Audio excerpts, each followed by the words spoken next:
people of the present. So a new How to Train Your Dragon video will be coming out in just a few days, but today we'll be explaining one of the longest standing questions for Avatar: The Legend of Aang. What on earth happened to Zuko's mum? Time for a story of terrible parenting. Let's get started. Now, there will be massive spoilers from the search ahead, and if you want a more in-depth story, then go away and read the comics first. In Day of Black Sun Part 2, Fire Lord Ozai cryptically tells Zuko, "Your mother did vicious, treasonous things that night, and for her treason, she was banished." Now, we don't immediately learn what those treasonous things were, but we do get a lot of hints about what possibly led up to her banishment. If you remember everything from the series and don't want to recap, then click this link below. Now, Ursa had an extremely close relationship with her son, Zuko, and we often saw her protecting him from Ozai and Azula, who were very cruel and vindictive towards him. Ozai even told Zuko, his own son, that Azula was born lucky. You were lucky to be born. Can't say I'll be taking parenting tips from him now, will I? Now, after Prince Iroh's son, Lu Ten, died in the Siege of Ba Sing Se, Ozai asked Fire Lord Azulon if he would name him the heir to the throne instead of Prince Iroh. Now, this did not make Azulon very happy, and he ordered Ozai to kill Zuko to teach him what it was like to lose a son. Yeah, not gonna be taking parenting tips from Azulon either.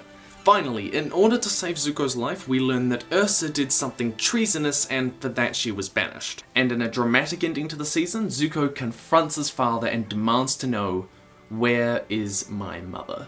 And that leads us into the search. So we learn straight away that Zuko's mum was going to get married to this childhood friend of hers named Aikim. But this all changed when Fire Lord Azulon turned up with his son, Ozai, and offered, because who was going to be able to turn down the freaking Fire Lord? And he offers Ozai's hand in marriage. Unsurprisingly, she didn't really feel like she could say no, and they got married. Not happily.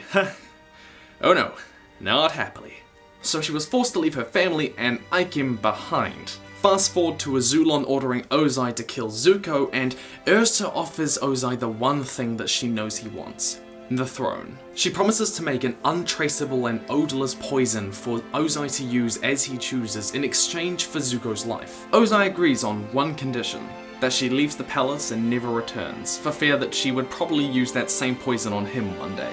I can imagine how that conversation would go down. Ursa, how do I know that you won't be using this poison on me one day? What? No, why would I want to do that? Reluctantly, she agrees. So what was the treasonous thing that Ursa did?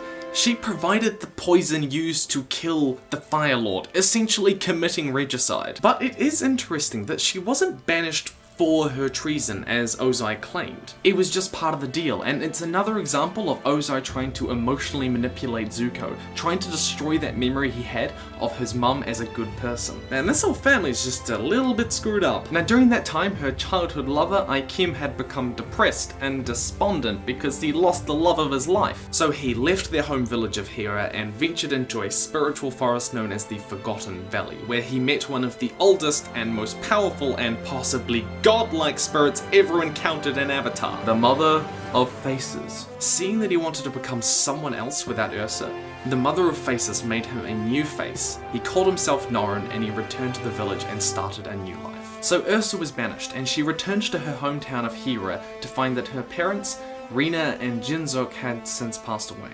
Of course, Norrin recognizes her immediately, and soon enough, the two get together again after she realizes that he is Aikim. Terrified that she will be recognized and heartbroken that she will never see her kids, Zuko and Azula, again, Norrin takes Ursa to the Mother of Faces, who not only offers to give her a new face, but offers to wipe away the memories of Zuko and Azula because they're causing her so much pain. Being the loving mother she damn well is, you know what she did? She chose to get rid of the memories of her own children. Talk about being Mother of the Year, just pretend the pain away, right? Won't be taking parenting tips from her either. So with a new face and new memories, she also takes a new name and calls herself Noriko. After Ozai is defeated, the Avatar crew, plus Azula because everyone needs that psychopath in their friend group, the group eventually track down Norrin and Noriko after a conversation with the Mother of Faces. Zuko asks Noriko if she is happy, and she says that she is. She's where she's meant to be, not knowing that Zuko and Azula are her children.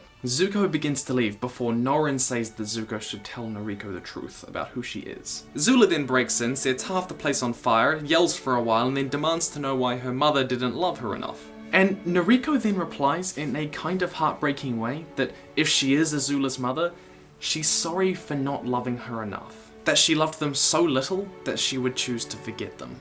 The Mother of Faces then shows up and offers Noriko if she wants her face and her memories back, and she does. She becomes Ursa again. But the sad thing about the story is that throughout the series, Zuko's mum is painted as this sort of paragon, this good person where every part of Zuko's good character comes from her.